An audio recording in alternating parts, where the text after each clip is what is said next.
What's going on, everybody? It's your boy Naruto Explain here, bringing you guys another Boruto 2 Blue Vortex discussion. Today I want to talk to you guys about something that the last manga chapter was clearly setting up for us in the future, which is the rematch between Boruto and Daemon at some point during the events of Boruto 2 Blue Vortex. As we all know, at the end of Boruto Naruto Next Generations, we had Daemon telling Boruto, hey, you're gonna be going away for a while, so at the very least, use this time, do some push-ups and sit-ups, drink plenty of juice and get stronger, because I want you to get so powerful that you're strong enough I can fight using my full power for the first time in my life, because it's something Daemon has been looking forward to being able to do, but never actually having someone who could actually do that. That fight is definitely coming to it as a certainty, and the narrative has made that much clearer in my opinion by having the very first person who Boruto fights in Boruto 2 Blue Vortex as being Code right after Boruto's come back from training. The reason that I say this is that Boruto fighting Code immediately gives us a clear benchmark of where to place Boruto in power, because we know where Code is in terms of power. While he's been a doormat that everyone wipes their feet on, he's still someone extremely powerful. He's flat out stronger than Jigen and 6-pass Hokage Naruto and Rinnegan Sasuke. If we dropped him into Naruto Shippuden, say that time travel turtle from the time suck arc came back into the story, Code got his hands on it, he went back into Naruto Shippuden, he's still bullying your favorite character worse than Cyborg 18 bullied Vegeta in Dragon Ball, which, yes, side note, I said Cyborg, she's not an android. The video games and the English dub messed that up, hence why you have Krillin explaining to Goku in the audience that she's still a human with mechanical enhancements and that she's a cyborg. But getting back to Boruto versus Daemon, Code is still strong enough that you do have to respect him. He's running into the problem of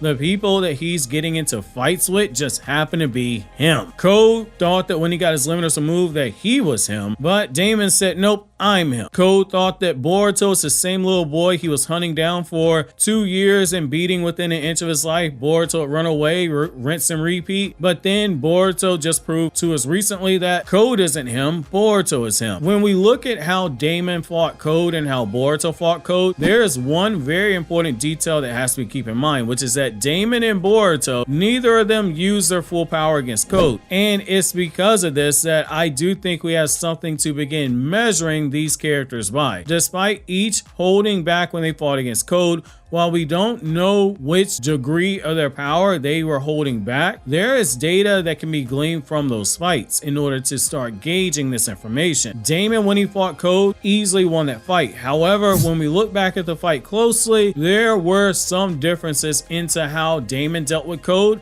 and how Boruto manhandled Code. In chapter 71, when Code cut on his Karma Seal and tried to speed blitz Daemon, Daemon's body flicker was fast enough for him to appear behind Code in midair and punch him into the ground, then stomp on Code's back, shouting yeehaw like he was a cowboy riding on a horse. Daemon was smirking and having a good time while he was fighting against Code. It didn't matter that Code was someone who powered up beyond that of Jigen's level. The gap between himself and Daemon was so large to overcome, even with Code knowing the secret behind Daemon's reflection jutsu and the fact that he has to make physical contact with someone in the area to reflect attacks, which, as a reminder, it doesn't have to be the person that he's fighting, it can be anyone. So say if he rushed and grabbed Ada by the arm or he grabbed Bug by the throat, then Code's attacks would be reflected. He doesn't have to touch Code himself to reflect stuff. When Code tried to draw his claw marks, when Code tried to use his claw marks to get in a sneak attack on him, Daemon not only tracked his speed, but he delivered the roundhouse kick that left Code slumped on the ground in the Yamcha pose, and Daemon was smirking the entire time, basically laughing at him when he called himself number one and basically implied that Code was the third physically strongest person in the room at that time. With only 3 hits, Daemon was able to humiliate Code, not so much leave him near death like I tend to joke, which I will be more careful from saying that moving forward now, because I've seen people take those words and use as a factual statement, and I've seen people say, well, Naruto Explained said that Daemon beat Code half to death. You have to take that as credible. I understand that now. I'm going to be way more careful with how I joke. However, Code nevertheless was actually forced to retreat, which is a really big deal. Daemon wasn't using his full power, but was able to take down Code, and it didn't look as if he was exerting too much force when he did so. Now, before we go and have some disingenuous people who take that whole stance of, well, Daemon hit Kawaki and Boruto, and they're much weaker than Jigen, let alone weaker than Code, and with one hit, he knocked them unconscious. So are you saying that they're 1/3 of Code and Jigen? That makes no sense that they're 1/3 of Code and Jigen, and they're only in their base when they got hit and survived those attacks. Obviously not. No shit, Sherlock. I'm not saying that. I have to throw that disclaimer out there, since we still have people who look at the whole fight with Jigen destroying Sasuke Susanoo with the kick and Naruto's Kurama Avatar with the punch, and they say, well, if Ishiki's stronger than Jigen, then how did Naruto and Sasuke survive multiple hits from someone who is supposedly stronger than Jigen? That don't make no sense. Boruto power scaling is wonky. Womp womp womp. Not every attack that is dished out has the same amount of force behind it, especially when you have people like Daemon who play around with people when they're fighting, because that's part of their character flaw. Ishiki suffered the same thing. But we're still in 2023,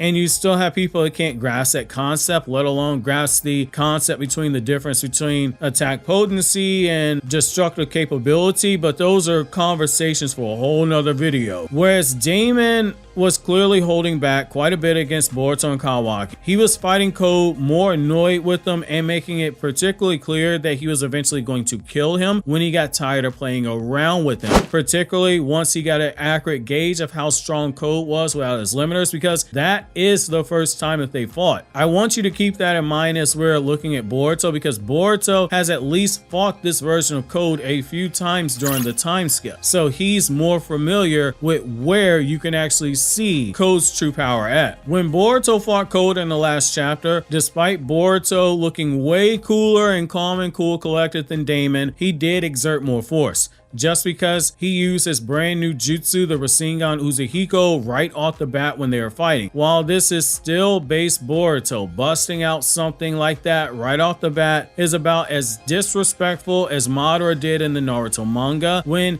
he started the battle with the Shinobi Alliance right off the bat with the Majestic Flame Destroyer jutsu to flex on the Alliance to see if they could block the attack or not. All of that before he started throwing punches, which is something that the anime changed. They restructured the fight itself. Like Madara, who used that jutsu both to test his enemy as well as set up multiple plans of attack after the fact, Boruto did the same thing with the Rasengan Uzehiko. He blocked Karma Seal Code's attack and implanted the jutsu before eventually slamming him in the chest with the full jutsu, sending him flying across the village. Whereas Daemon was able to force Code into retreat with 3 hits that required physical contact, Boruto at the very least not only had to use the Rasengan, but a pretty overpowered version of the Rasengan as well, albeit he was doing it under the guise of a plan to get Code to retreat so he could place the toad onto Code's body. But that's all we have to go off of when comparing Boruto to Daemon in this regard. Despite Boruto making the entire earth shake with this attack, Daemon looked at it like, yeah, isn't this cute? He wasn't bothered by it, but rather he was intrigued that Boruto was able to muster up that level of power, and you can tell he was already thinking about fighting Boruto in the future. Just based off of their limited interactions, we can glean a few different things from Boruto and Daemon's fights with Code. Daemon wasn't at full power and has been hinted at having even more powers that he hasn't used in combat yet. Boruto hasn't been forced to use his Karma Seal yet, but the two of them were easily able to bully a beyond Jigen level threat in Code. When we factor in Boruto's goal of having the toad implanted on Code's body so that he can track Code to the Ten Tails dimension, we have to ask a simple question: was the Rasengan Uzehiko necessary in that regard? The only reason I say that is because Boruto could have easily dished out the damage required on Code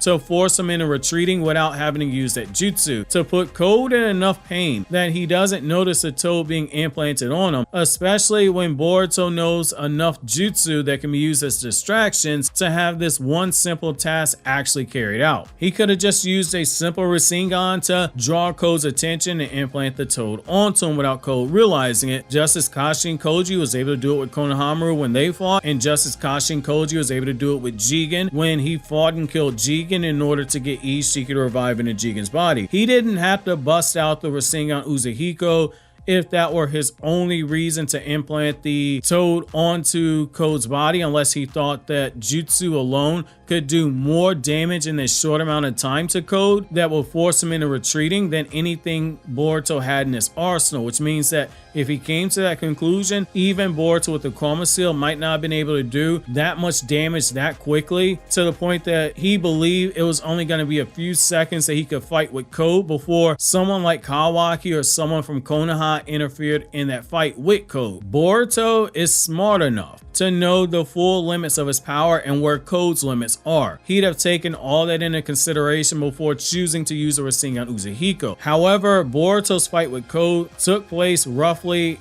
in the same amount of time as Daemon's fight with Code. It only happened in a few pages time when the fight first started and when it ended, and both fights ended with retreat. But Boruto had to use a significantly higher amount of force to get Code to retreat. Despite this, I still think we're going to learn that Boruto has passed Daemon in power, but I think he's going to need his full Karma Seal to do it. I think we're in a situation where Daemon, while he's suppressed, is actually stronger than base Boruto, but Boruto with the Master True Essence Karma Seal is going to be stronger than a full power Daemon, just because of what we've seen with the Karma Seal boost. But I'm curious to know where you guys fall on this stance of Boruto versus Daemon. Who do you think is stronger currently? While you think that over, click here to watch this other Naruto Explained video.